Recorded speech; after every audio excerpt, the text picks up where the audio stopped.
Hello guys, my name is Anish Singh Thakur and welcome back to the next episode of Learn with Upstocks educational series. आज हम बात करेंगे technical analysis क्या होता है। आज हम डिटेल में बात करेंगे टेक्निकल एनालिसिस किस तरीके से यूज करते हैं। ये एनालिसिस होता है चार्ट स्टडी करने को कहते हैं technical analysis based on the historical data. मतलब बहुत सालों से स्टॉक्स मूव कर रहे हैं, अपना open high low close resistance support बहुत सारी इंफॉर्मेशन हमारे पास है, उसको एक तरीके एक पैटर्न पे यूज करके हम चार्ट का टेक्निकल एनालिसिस कर सकते हैं। आपको इस चैनल पे इस सीरीज में जो इंफॉर्मेशन मिलेगी, हो सकता है किसी बुक में आपको वो चीजें ना मिले क्योंकि ये टोटल प्रैक्टिकल अप्रोच है। हो सकता है बुक में और भी एक्स्ट्रा चीजें होंगी क्योंकि मैं खुद एक ट्रेडर हूं। मैं आपके साथ ऐसी चीजें डिस्कस करूंगा जो एक्चुअली काम आती है, प्रैक्टिकल अप्रोच। अच्छा, एक बात बताता हूं, मैं आपको जितने भी कंपोनेंट्स आज बताऊंगा, इन सारे कंपोनेंट्स पे बहुत ही डिटेल्ड वीडियो आने वाला है। इसी सीरीज में धीरे धीरे करके आपको बहुत इंफॉर्मेशन मिलने वाली इन्हीं टॉपिक्स को लेकर के, तो ध्यान से सुनना। ये बस आपको एक ओवरऑल इंडेक्स पढ़ाया जा रहा है।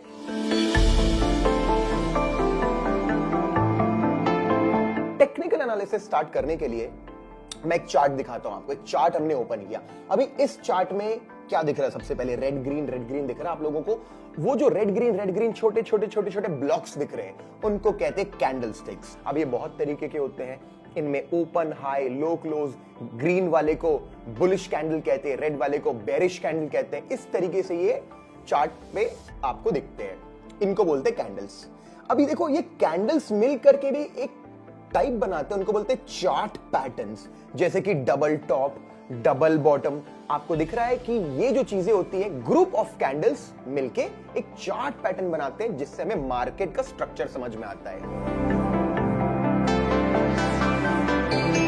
फिर एक स्टडी होती है जिसे हम कहते हैं इंडिकेटर्स। अभी इंडिकेटर्स क्या होता है ना, यही प्राइस को यूज करके, वॉल्यूम्स को यूज करके हम इंडिकेटर्स बनाते हैं। बहुत सारे लोग थे, फेमस लोग हैं, टेक्निकल एनालिस्ट हैं, टाइटन्स बोलते हैं टेक्निकल एनालिसिस के, जिन्होंने बहुत सारे इंडिकेटर्स बनाए, जैसे Bollinger bands, super trend, relative strength index, average directional index, Ichimoku cloud and so मोर।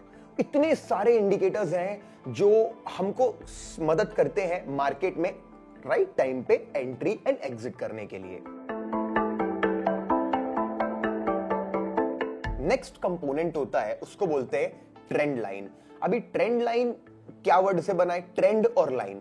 एक ट्रेंड होता है गाइस, आपको डिटेल में बताया जाएगा। अप ट्रेंड होता है जब मार्केट ऊपर जाता है, डाउन ट्रेंड होता है जब मार्केट नीचे जाता है, साइडवेज ट्रेंड साइड। जब भी ट्रेंडिंग मार्केट होता है अप या डाउन, आप एक ट्रेंड लाइन ड्रॉ करते हो जिसके ऊपर प्राइस उस पे बाउंस बैक करके, जंप करके ऊपर जाता है। वो होता है अप ट्रेंड में ट्रेंड लाइन का यूज करना। डाउन ट्रेंड में भी हम एक ऐसी एंगल पे लाइन ड्रॉ करते हैं जिसपे मार्केट बार बार टकरा के, रिजेक्शन लेके, रेजिस्टेंस लेके नीचे गिरता है। एक कंपोनेंट होता है जिसको बोलते हैं ट्रेंड लाइन। एक कंपोनेंट होता है जिसको बोलते हैं हॉरिजॉन्टल लाइन। ये क्या होता है? जब भी आपको एक पॉइंट दिखा, एक और पॉइंट दिखा, एक और पॉइंट, तीन सिमिलर पॉइंट दिख गए, आप एक स्ट्रेट लाइन ड्रॉ करते हो सीधी 180 डिग्रीज पे और उससे कनेक्ट करते हो टॉप्स को। ये भी आपको क्या मदद करता है? एक रेंज बनाने में। तो एक टूल होता है हॉरिजॉन्टल लाइन। अभी और भी बहुत सारी चीजें होती जैसे फिबोनाची रिट्रेसमेंट्स की। अब जब एक स्टॉक नीचे से ऊपर जाता है, हम एक टूल यूज करके बॉटम से टॉप पे कनेक्ट करते हैं, हमें कुछ लेवल्स मिलते हैं, उसे कहते हैं फिबोनाची रिट्रेसमेंट। अभी इतनी सारी चीजें होती है, बट फिर भी एक बहुत इंपॉर्टेंट चीज होती है जिसको बोलते हैं डेटा रीडिंग। आप जब एक्सचेंज की वेबसाइट पे जाओगे, आपको बहुत तरीके की रिपोर्ट्स मिलेंगी, आपको बहुत सारा डेटा मिलेगा। जैसे आज किसी भी स्टॉक में कितनी बाइंग हुई, कितनी सेलिंग हुई, कितना टर्नओवर गया रुपीस में, कितना वॉल्यूम था, कितना ओपन इंटरेस्ट था।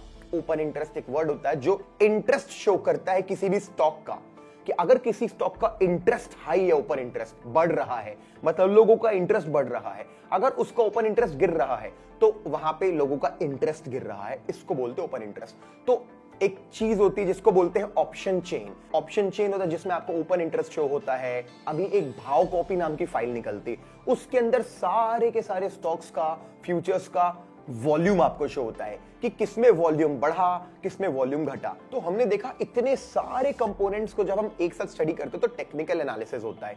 तो आपको क्या समझ में आता है? Technical analysis is a very important study for short term traders जो इंट्राडे ट्रेडिंग करते हैं, स्विंग ट्रेडिंग करते हैं, और लॉन्ग टर्म ट्रेडर्स के भी काम आता है क्या? ओके, मैं अग्री करता हूं, मैं कंफर्म करता हूं आपको बेसिकली कि fundamental analysis is mostly required for long term investing. हाँ चलो, मान लिया कि फंडामेंटली एक स्टॉक स्ट्रॉन्ग दिख रहा है, लेकिन एंट्री एग्जिट कहां करना है? क्या ये फंडामेंटल एनालिसिस बताता है? नहीं बताता। करेक्ट एंट्री और एग्जिट के लिए आप बड़े टाइम फ्रेम पे चार्ट्स ओपन करते हैं टेक्निकल एनालिसिस में, और वहां अपनी एंट्री और एग्जिट को डिसाइड करते हैं। So even for investors technical analysis is very important. Maybe not too deep, but a fundamental analysis should also know the basics of technicals, and a technical analyst should also know some basics of fundamental analysis. This is very important for traders and investors both. Alright, तो अगर आपको ये series आने वाली है, इस चीज का एक्साइटमेंट है, अगर आप बहुत खुश हो कि हाँ यार मजा आएगा, ये सीरीज आएगी, कुछ सीखने मिलेगा, तो I want to see the maximum likes in this video. मैंने आपको हिंट दे ही दी है कि कितने सारे इंपॉर्टेंट टॉपिक्स पे वीडियोस आने वाले, so definitely subscribe the Upstox channel and click the bell notification icon so that you get instant updates. And yes, अगर कुछ भी है आपको लगता है यार इस पे भी वीडियो बना सकते हैं क्या, या कोई फीडबैक है, सजेशंस है, I welcome you, I encourage you.